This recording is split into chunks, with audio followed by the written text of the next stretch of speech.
Assalamualaikum warahmatullahi wabarakatuh. Selamat berjumpa kembali rekan-rekan sahabat-sahabat semua dimanapun berada. Baik, pada pertemuan kali ini saya akan coba bahas soal bagaimana sebaiknya melakukan pembibitan cemara laut secara alami. Karena memang kalau diusahakan pembibitan mulai dari mengupas biji, itu memang tampaknya banyak teman-teman yang terkendala karena tidak berhasil, dia tidak tumbuh benihnya. Nah, sekarang bagaimana pola secara alami?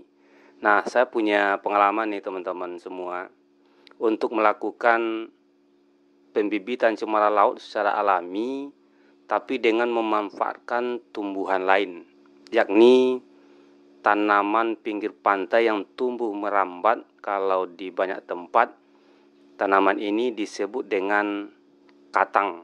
Ada juga yang menyebutnya dua kali katang-katang. Nah, dia berbunga ungu. Nah, tanaman ini kenapa bisa dimanfaatkan sebagai alat atau wadah untuk melakukan pembibitan cemara laut? Nah, caranya begini teman-teman. Katang-katang ini dia tumbuh luas, merambat, bahkan hampir bisa memenuhi seluruh pantai. Nah, ketika buah cemara laut masak atau matang, kemudian dia akan keluar dari tempurungnya atau dari kulitnya, mengelupas kemudian terbang di bawah angin.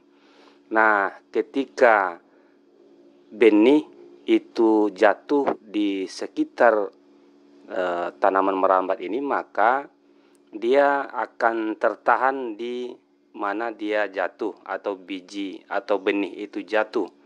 Nah, itu dipastikan teman-teman benih ini akan tumbuh di sana. Nah, sekarang saya mau bahas dulu sedikit soal tanaman katang ini. Istilah katang ini memang tampaknya masih terdengar asing di telinga khalayak. Ya, katang adalah tanaman liar yang biasa hidup di pinggir pantai. Banyak orang yang tidak tahu akan tanaman ini. Bahkan beberapa orang mungkin akan memandang sebelah mata tanaman ini dan akan menganggapnya sebagai gulma yang mengganggu pemandangan sebelum tahu fungsinya. Nah, salah satu fungsinya itu tadi teman-teman, bisa dipergunakan untuk lahan pembibitan cemara laut. Nah, katang ini memang bukanlah tanaman berbatang yang memiliki karakter sebagai tanaman yang dapat tumbuh besar dan tinggi seperti jenis tanaman dengan akar tunggal lainnya yang digaungkan sebagai penahan abrasi.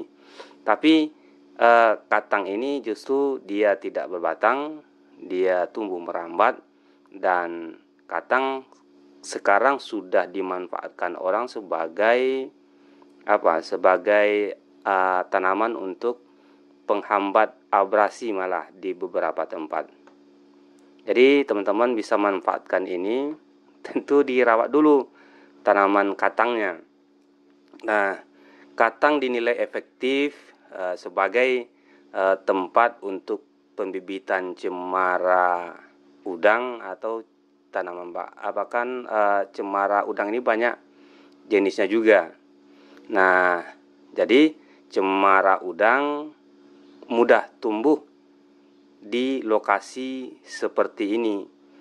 Kemudian kita bisa pastikan ini teman-teman, hanya dalam beberapa minggu maka akan tumbuh, nanti akan bisa kita temukan tanaman cemara akan tumbuh di sela-sela tanaman katang ini.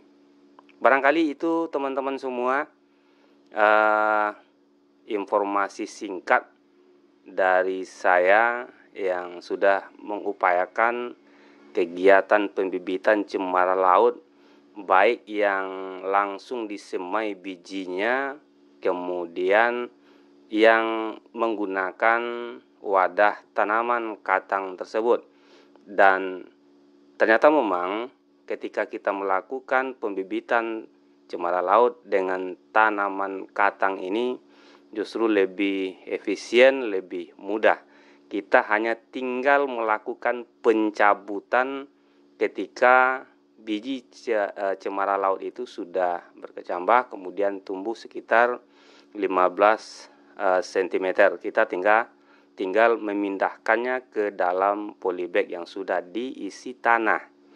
Barangkali itu teman-teman, terima kasih yang sudah menyaksikan. Jangan lupa subscribe, like, share, dan komen.